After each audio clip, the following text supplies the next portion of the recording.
The latest actions by the incumbent governor, Ugolor, he actually signed a new law known as Edo State Kidnapping Prohibition Amendment Law 2025 that includes death penalty for convicted kidnappers. And he said that there will also be demolition of properties used for such crimes. And that is one challenge that not just within the country, that where you have death penalty being signed into law and the people that are convicted, we have our prisons overpopulated, where people on death row are not put to death due to the governor's inability to sign this warrant. What are the potential legal and probably ethical implications of these stringent measures? Would it not be against the international human rights plans of advocacy that death penalty, capital punishment should not be welcome, should not be accepted anywhere in the world? Yes, I completely agree with you. And as an international human rights activist, death penalty is not really very attractive to us, because the implication is that I, for example, was once a victim of state action. I was once framed up by the Nigerian police, and I know what it is if you allow death penalty to be an option, because an innocent people can be killed, and that's very dangerous in our society, particularly when the criminal justice system is flawed, when the judiciary is also corrupt.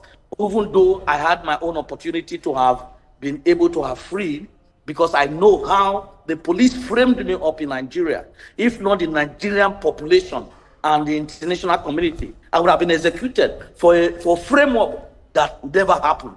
So death penalty is not the solution. I think what is really the important thing is for government to walk the talk. There is a monthly allocation for security vote. The governor should walk the talk by being transparent. He should tell us, it's not that by buying few vehicles and be displaying it. That is not transparency. The governor should tell us that I receive 1 billion every month as security vote, and this is how I invest this money. The truth is that the 36 state governors in Nigeria are not transparent how they use their security vote. And I know for sure, in the even past government, I have had an encounter with some top security agency officials. The governors were not even giving them resources to mobilize them.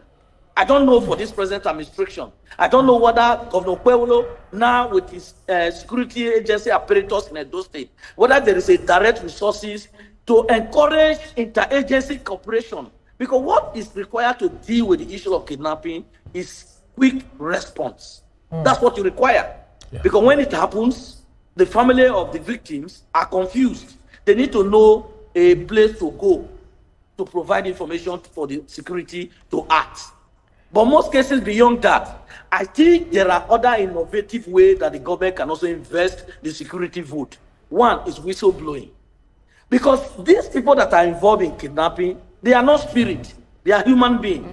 And some of them will spend the money in clubs house in Benin and in different places in Edo State and in Nigeria. And they have family. Like the governor said that I'll go after their house, I'll go after their investment once they are arrested. Good enough, no problem. But the key challenge is that the government can put some money for whistleblowing. And once the interagency gets a whistleblowing, they can work on that investigation. And if it is found that the people are involved, the government can take the necessary action for proper prosecution. Right. But what has happened is that it's weak prosecution, it's weak investigation. But this needs resources to be resuscitated.